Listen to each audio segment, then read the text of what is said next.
now that we've talked about the idea of what new criticism is and sort of how it works, it's still probably, for most people, a little fuzzy. So it helps to look at an example reading and to walk through the steps and see what they look like in practice.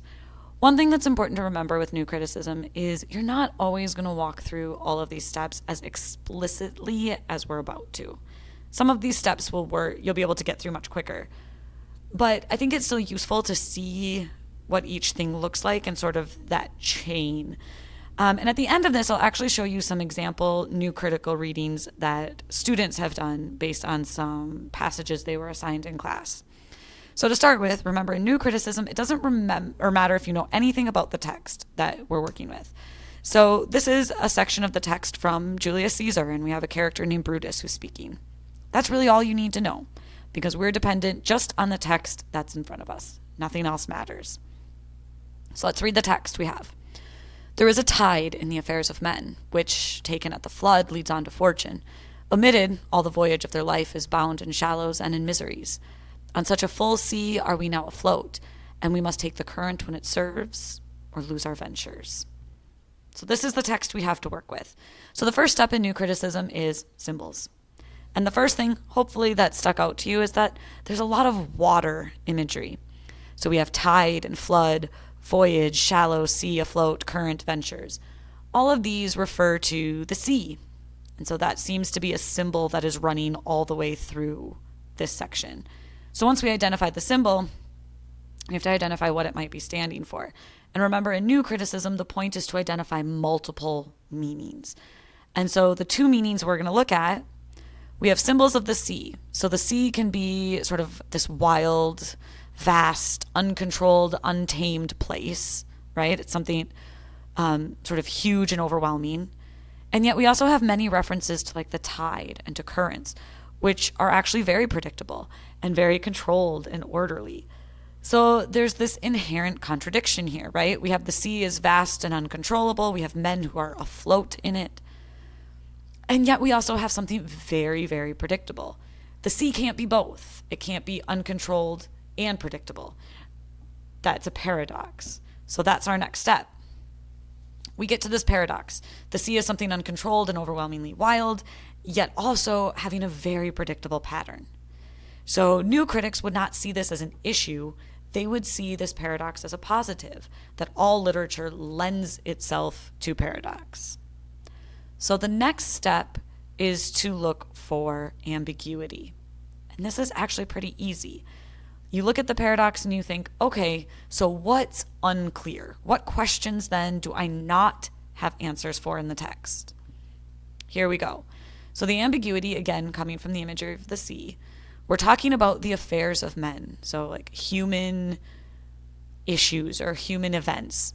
So are these affairs controllable and predictable, like the current and the tide? Or are they wild and boundless, like the flood?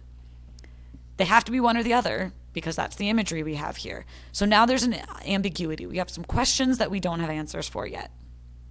That ambiguity is leading to an essential question or tension in the text. So in the underlying portions that you see in your text, we have men who are afloat in the sea, and then we have the sea itself, which has the current and the tides. So the tension is the men who are at the sort of mercy of the sea and at the mercy of nature. Nature seems to have a great deal of control. The men do not. So the essential tension is between nature and man. There's where we get that sort of interpretation. So moving from tension, we move to irony. So one of the first things you have to ask with irony is, first, is there any indication that the character might be being sarcastic or might not mean this? And in this case, we don't really have any of those things we would look at or interpret as sarcasm. It seems like Brutus, our speaker in this case, is in earnest. So we're going to go with, he means this. The only other irony that we can really look at or consider is the idea that men are leading voyages to find their fortunes. So like the voyage of their life, we have leads to fortune. Their ventures are at stake. All of these imply they're looking for something or they're trying to get something. So there's the illusion of control. They are in charge of that voyage. And yet, we also get this. They are afloat. that is passive. All of a sudden we have them not having a lot of control. And in fact, they must take the current when it serves. So take the current. They must simply go with it. They are not going to be able to control it. So one thing to remember with irony, this is a step that sometimes we aren't going to spend as much time on, because in this case, the character seems to really mean what they're saying, so we won't dwell on sort of those satiric devices we talked about in the earlier one. That moves us to pattern. And this is where we notice water imagery and then the affairs of men. Flood and voyage. Fortune. Voyage and their life. Shallows and misery. Sea, they're afloat. So there's this constant back and forth. We have water, we have humans. We have water, we have human. So we constantly have men seeking things like fortune or their ventures. And then we have the tides that are in control. So that constant juxtaposition leads us to a pattern that's going to help us unify this at the end, which is our final goal. And that's where we get to unity. So men are acting under the illusion of control when in reality they have none. So we said the water imagery seems to represent things that are sort of uncontrolled. Well, the tides of fate have power. The currents and tides, those are patterned and orderly and completely under control. It's the men who aren't.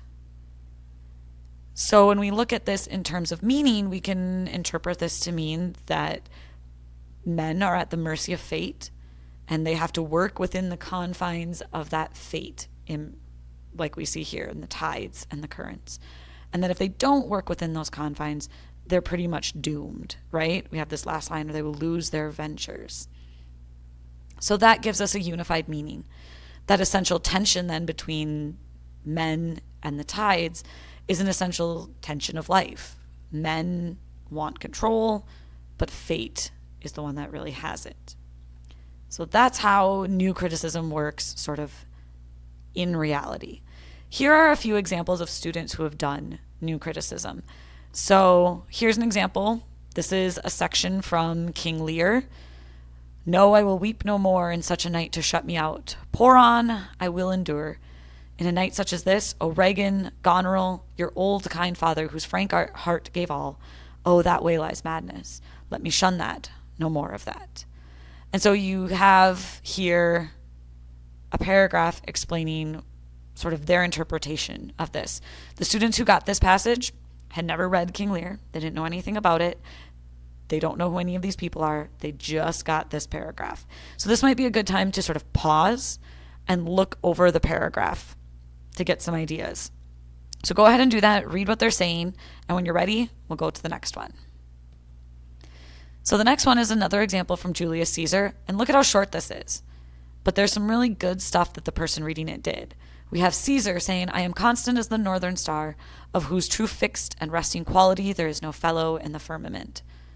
3 short lines, but look at all they were able to get from this. Again, this would be a good time to pause, read through what they noticed, look at how they looked at sort of these essential paradoxes or tensions between what's going on here.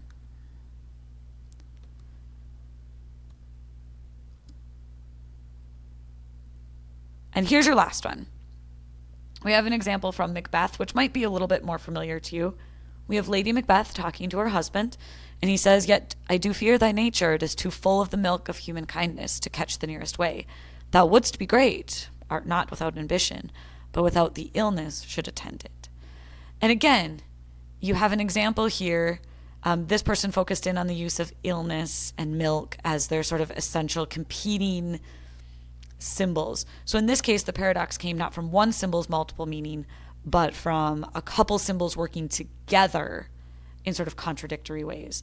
So again, read through that example and look at some of the work that that speaker or that writer did.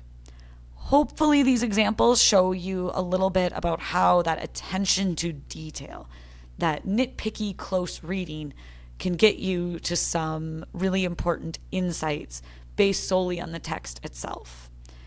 If you have questions, definitely ask in class, because this style of close reading is something we're going to be doing a lot over the next few weeks.